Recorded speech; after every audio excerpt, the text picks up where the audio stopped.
है, तो इसके अंदर भी इसका थोड़ा लिखेंगे, एक दो पॉइंट है वो लिखना जरूरी है। The preamble is not, sorry, the preamble is non justiciable in nature. The preamble is non justicable in nature. Justicable.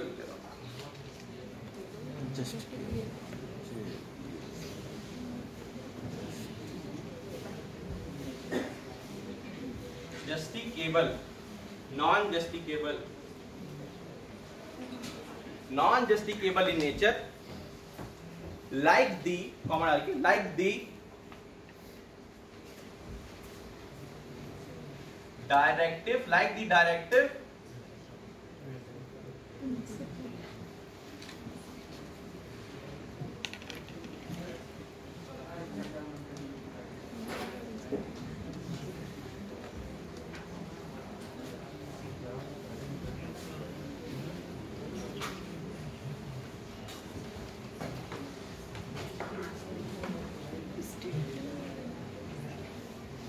like the directive principle of state policy.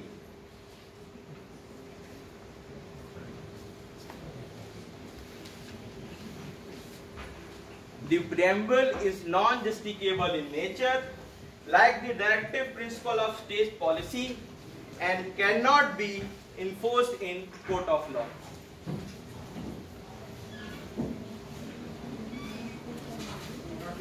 And cannot be enforced in the court of law.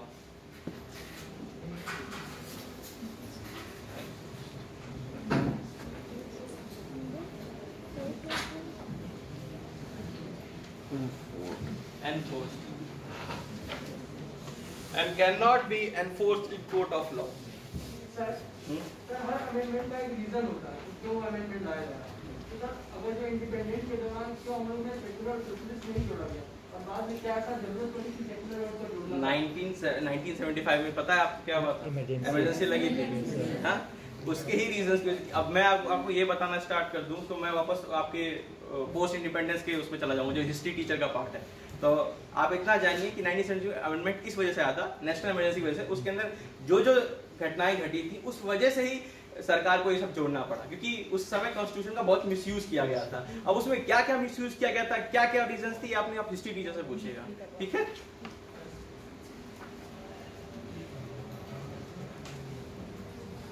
अगर आपको मुझसे बाहर मिल जाएगा मैं आपको बाहर बताता हूँ, ठीक है, पूरी क्लास का टाइम नहीं। लिख लिया आप लोगों ने? इसका मतलब बताता हूँ आपको कि नेचर जो प्रीएम्बल का होता है वो नॉन जस्टिफिकेबल का मतलब क्या होता है। प्रीएम्बल मतलब अगर कोई भी पार्ट, जैसे क्या होता है, कोई जो मेन लॉ ना कॉन्स्टिट्यूशन के, हाँ, अगर वो कोई उल्लंघन करता है, आपको फंडामेंटल राइट किसी ने उल्लंघन कर दिया तो आप सुप्रीम कोर्ट के पास जा सकते हो, कह सकते हो कि सर इसने ऐसे मेरे साथ किया है, ठीक है। तो वहां पे वो जस्टिफिकेबल का मतलब होता है कि आप उस पॉइंट को लेकर के आप कोर्ट के दरवाजे खटखटा सकते हो कि सर ये मेरे साथ बुरा हुआ है, ठीक है। बट प्रीएम्बल नॉन जस्टिफिकेबल है। आप प्रीएम्बल में कोई चीज अगर उल्लंघन हो रही है तो उसको आप लेकर के कोर्ट के पास नहीं जा सकते। प्रीएम्बल का इस्तेमाल बेसिकली कोर्ट ही करता है किसी लॉ को बताने के लिए क्या वो सही है गलत है, ठीक है। तो आपको वहां जाने की जरूरत नहीं पड़ेगी, बस ये जानिएगा कि ये नॉन जस्टिफिकेबल है। कभी पूछ देता है ना कि प्रीएम्बल में 3 वर्ड पूछ देता है नेचर में, तो ये पूछ देगा कि जैसे क्या होता है कि जैसे कोई स्टेटमेंट लिखा है प्रीएम्बल का, ठीक है, उसमें पहला स्टेटमेंट लिखा होगा कि इस preamble is a part of constitution, ठीक है, पार्ट लिख देगा। और दूसरे में लिख देगा कि preamble is justiciable by the force. अब उसमें आपको बताना होगा कि कौन सा स्टेटमेंट सही कौन सा राइट है। आपको पहला पता है कि पहला वो पार्ट है उसका, तो पहला सही है, बट वो जस्टिफिकेबल लिखा, नॉन नहीं लिखा, यानी दूसरा पार्ट गलत है, तो उसका ऑप्शन ए सही हो जाएगा, बी गलत हो जाएगा। इस तरह के क्वेश्चन कई सारे आते हैं प्रीलिम्स में, तो इसीलिए मैंने आपको पॉइंट लिखवाया है, ठीक है। इस पॉइंट को अपने ध्यान रखिएगा। नॉन जस्टिफिकेबल का मतलब नॉन जस्टिफिकेबल का मतलब ये होता है कि आप कोर्ट के दरवाजे नहीं खटखटा सकते अगर आपको कभी लगता है कि इस लॉ के थ्रू प्रीएम्बल का मतलब उल्लंघन किया गया है, ठीक है। आपको लगता है इसमें जितनी भी वैल्यूज दी ना प्रीएम्बल में, मीनिंग तो बता रहा हूँ। एक और पॉइंट, नेक्स्ट पॉइंट लिखिए। It can neither provide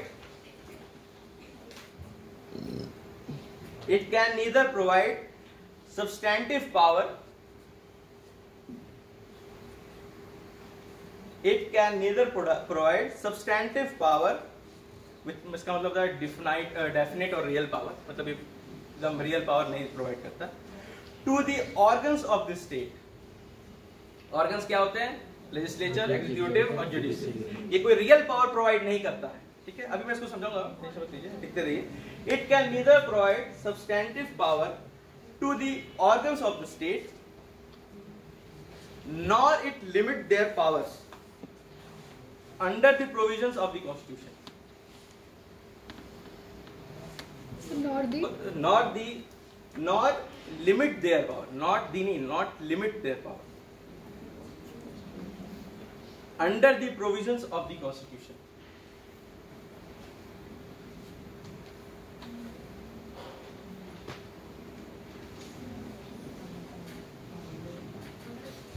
Under the provisions of the Constitution.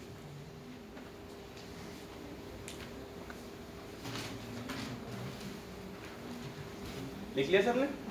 इसका मतलब प्रियम्बल के अंदर एक डिफिनिट पावर किसी भी ऑर्गन को नहीं दी गई, ठीक है। जैसे ऑर्गन पावर्स कैसे दी गई, अब कोई भी लॉ आएगा ना, ठीक है, अब पुलिस वाला आपसे आएगा भाई हर चीज का लॉ होता है कि चोरी का, एंटी रॉबरी या मर्डर का, हर चीज का, वो तो आईपीसी वाली बात मैं कर रहा हूँ, बट हर चीज का एक लॉ होता है, ठीक है, उसके हिसाब से वो चीज चलती है, वो कॉन्स्टिट्यूशन में लिखी हुई थी, उसका आर्टिकल है, वो सब कुछ दिया हुआ है। बट प्रियम्बल में ऐसा कुछ भी नहीं है। प्रियम्बल के अंदर ऐसी कोई डेफिनेट पावर किसी ऑर्गन को नहीं दी जाती है कि आप उसके थ्रू, वैसे कोई भी लेजिस्लेचर ये नहीं कह सकता ना कि ये चीज प्रियम्बल में लिखी हुई है इसीलिए मैं इस पे वो बना रहा हूँ, लॉ बना रहा हूँ, नहीं कह सकता।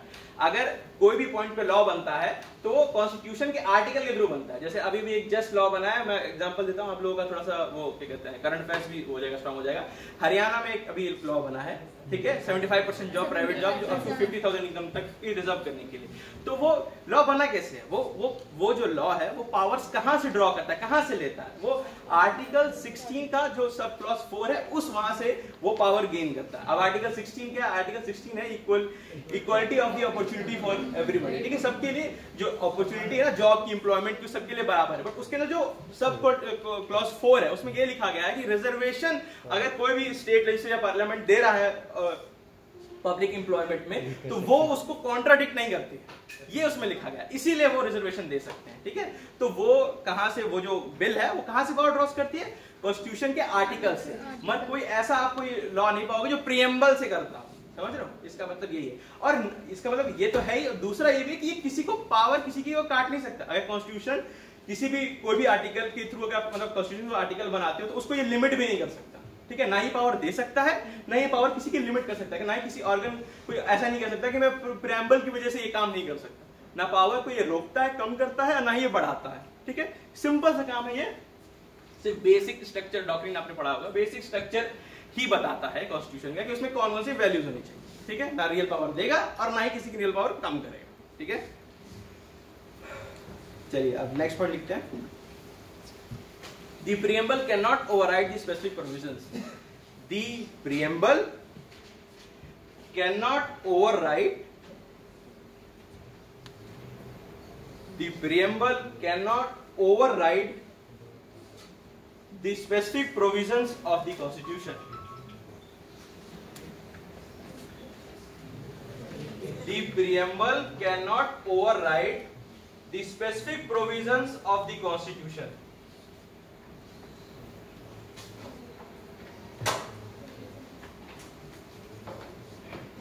मतलब लिख ले सकते? हाँ, इसका मतलब ये है कि प्रियम्बल जो है वो कॉन्स्टिट्यूशन में कोई भी आर्टिकल लिखा है उसको ओवरराइड, उसको काट नहीं सकता, ठीक है। बट अगर कोई भी प्रोविजंस बनते हैं उस आर्टिकल के थ्रू, मतलब कॉन्स्टिट्यूशन के आर्टिकल के थ्रू, अगर वो प्रियम्बल को काटेंगे तो प्रियम्बल जीतेगा। समझ गया? अगर आप जैसे हर आर्टिकल है, ठीक है, अगर आप कॉन्स्टिट्यूशन में जब आर्टिकल आप बना रहे हो, ठीक है, अगर उसकी जो बेसिक वैल्यू है, अगर वो सेकुलर, सोशलिस्ट, जितनी वैल्यू मैंने अभी बताऊंगा आगे चल के, जो प्रियम्बल का नेचर होता है, अगर उससे कॉन्ट्राडिक्ट करती हैं तो वो लॉ ही हट जाएगा। सिंपल सी बात है, बहुत बार ऐसा केस में हुआ है जो सुप्रीम कोर्ट ने बताया कि सुप्रीम कोर्ट ने कई बार इस्तेमाल किया प्रियम्बल का।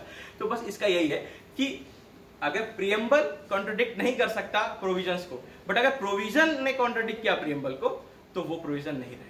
इस लाइन का इतना ही मतलब है, बस इस बात को याद रखिए जो मैंने अभी आपको कॉन्सेप्ट बताया, ठीक है। अब नेचर में 2 पॉइंट और लिखेंगे, चलते हैं। नेचर जो है प्रियम्बल का क्या है? It indicates the source from which,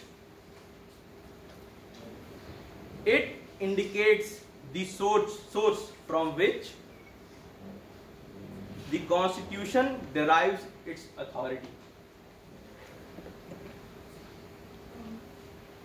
It indicates the source from which the Constitution derives its authority, और that is मतलब ये होता है, that is, इसको that is बोलते हैं, that is the people of India. भाई कॉन्स्टिट्यूशन क्यों नहीं लिख It indicates the source from which the Constitution derives its authority, that is the people of India. लिख लिया सबने? अब जैसे हम लोग बोलते हैं ना कि कॉन्स्टिट्यूशन एक सुप्रीम पावर है, supreme law of the land है, ऐसा है ही। और ये पावर आती कैसे कि हमने खुद दी है। प्रीएम्बल में लिखा ना, we the people of India, preamble में हम इनको पावर देते हैं कि हमने ये बनाया है। तो ये पावर कहाँ से अथॉरिटी करती है? कॉन्स्टिट्यूशन को क्यों मानते हैं? क्योंकि हम ही ने बनाया, ये हमसे ही वो पावर लेती है, हम सबने ही मिलकर के ये बनाया है। इसीलिए ये लिखा गया है कि जो प्रीएम्बल है वो प्रीएम्बल में जो लिखा गया है वो कॉन्स्टिट्यूशन को पावर देता है, ठीक है, अथॉरिटी देता है कि वो supreme law of the land बन सके, उसके अंदर सब कुछ आए। और वो पावर आती कहां से है? We the people of India, ठीक है। ये जो पहली लाइन है वही। और दूसरा पॉइंट लिखेंगे, it also states the value,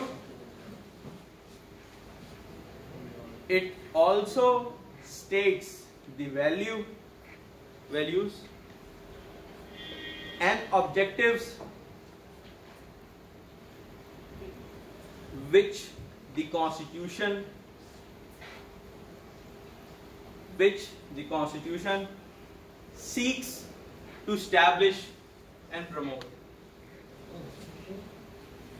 It also states the values and the objective which the Constitution seeks to establish and promote. Preamble, ये बात लिख लीजिए, सब लोग लिख लीजिए, बताइएगा लिख लीजिए। हाँ, seeks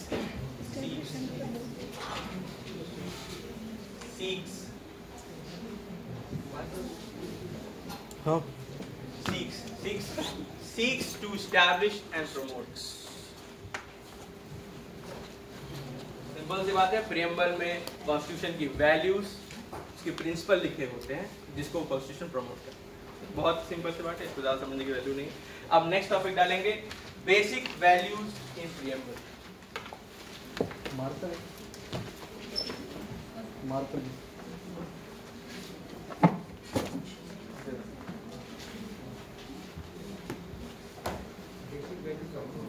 basic values in the preamble.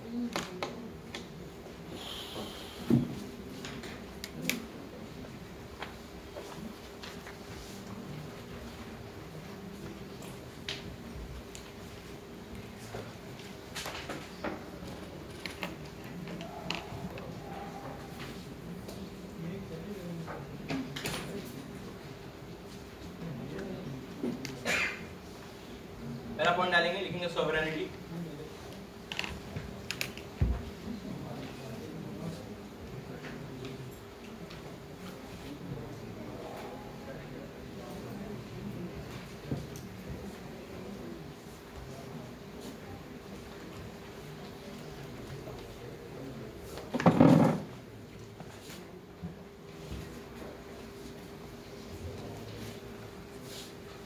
सब पहला point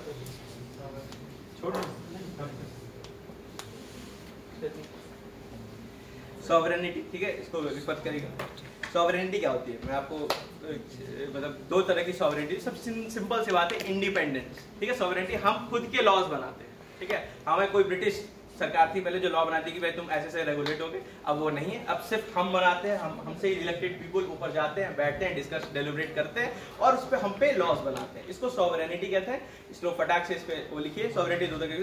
sovereignty refers to the independent authority. Sovereignty refers to the independent authority which has two aspects.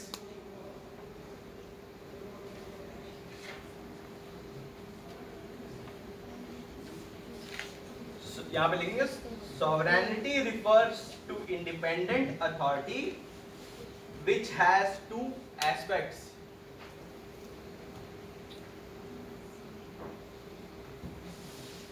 Aspects, ठीक है।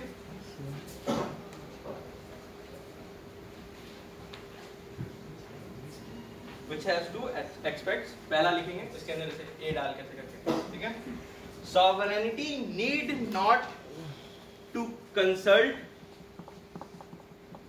sovereign means sovereign need not to consult outside authority for acquiring, sovereign need not to consult outside authority for acquiring, comma holding or ceding, ceding spelling है CEDING, sovereign need not to consult outside authority for acquiring, comma holding और ceding territory, territory मतलब समझते हैं ना, India की territory, India का जितना क्षेत्रफल है टेरिटरी। स्पेलिंग चाहिए आपको?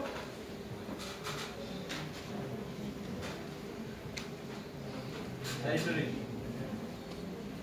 TERRITARY TOR territory.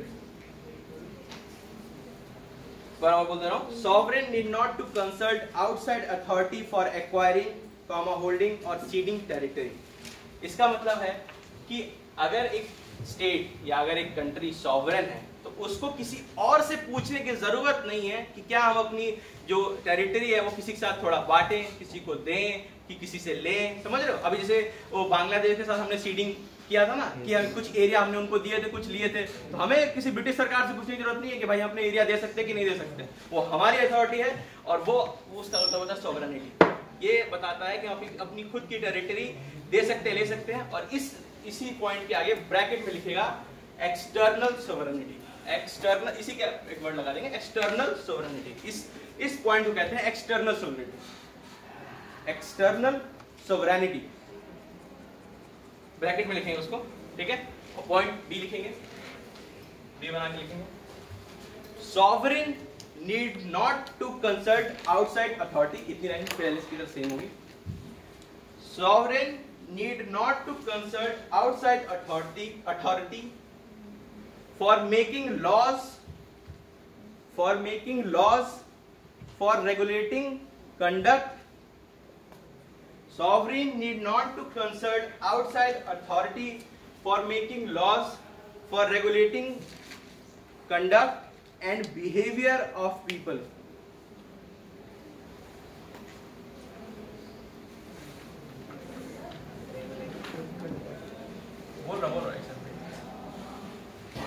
Sovereign need not to consult outside authority for making laws for regulating conduct and behavior of people. Behavior इसमें लिखिए, उसके ब्रैकेट में लिख के उसके आगे इंटरनल सोवरेनिटी। इसका मतलब है, लिख लीजिए इंटरनल सोवरेनिटी लिख के बताइएगा हो जाए।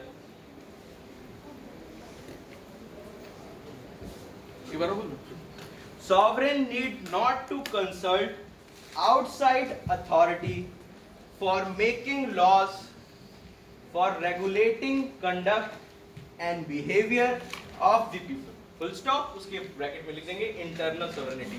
सोवरेनिटी दो तरह की होती है, एक्सटर्नल और इंटरनल। और इंटरनल बताना क्या होती है, हमें लॉज बनाने के लिए कि कैसे हमारा देश चलेगा, कैसे गवर्न होगा, हमारे सारे रूल्स रेगुलेशन जो पार्लियामेंट बनाती है वो हमारे लोग बैठ के बनाते हैं, हमारे रिप्रेजेंटेटिव बनाते हैं, ठीक है। उसमें कोई विदेशी बाहरी का नहीं, कोई देश आके नहीं कह सकता कि आप ऐसे लॉज क्यों बनाते हैं। नहीं, हम लोग अभी कहते हैं हमारा मैटर है, जाने दो मत बोलो, एक तरीके से वो अच्छी बात नहीं है, पर फिर भी इंटरनल सोवरेनिटी कहते हैं कि हम आजाद हैं अपने खुद को गवर्न करने के लिए, खुद के रूल्स रेगुलेशन बनाने के लिए। हम कैसे काम करेंगे, हमें क्या करना है, हम कितना टैक्स होगा, क्या पे करेंगे, क्या रूल्स होंगे, स्पीड लिमिट, कुछ भी जो भी आप ले ले, जो भी रूल रेगुलेशन हमारा सरकार बनाती है खुद से बनाती है, इंडिपेंडेंट है, उसे कोई बोल नहीं सकता। इसको बोलते हैं इंटरनल सोवरेनिटी, ठीक है।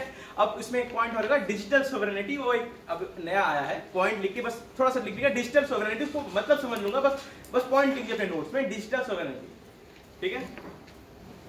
डिजिटल सोवरेनिटी अभी जो चाइना के साथ केस हुआ है कि ऐप वैप बैन हुए हैं, ये बोलते हैं ना सोवरेनिटी के केस, इंडिया के नेशनल इंटीग्रिटी सोवरेनिटी, तो वो डिजिटल सोवरेनिटी की बात होगी उसके अंदर, समझ रहे हैं कि जो हमारा डेटा है वो हम ही उसको रेगुलेट करें, दूसरा कोई डाले, इसीलिए कई सारे चाइनीज ऐप बैन हुए। ये उतना इंपॉर्टेंट नहीं है, वो दो सोवरेनिटी के पॉइंट ज्यादा इंपॉर्टेंट है, बस इसको लिख के याद रखिए। छोटू सर, हाँ ठीक है, थैंक यू, आज के हो जाएगा, कल आगे सोवरेनिटी, आगे सोशल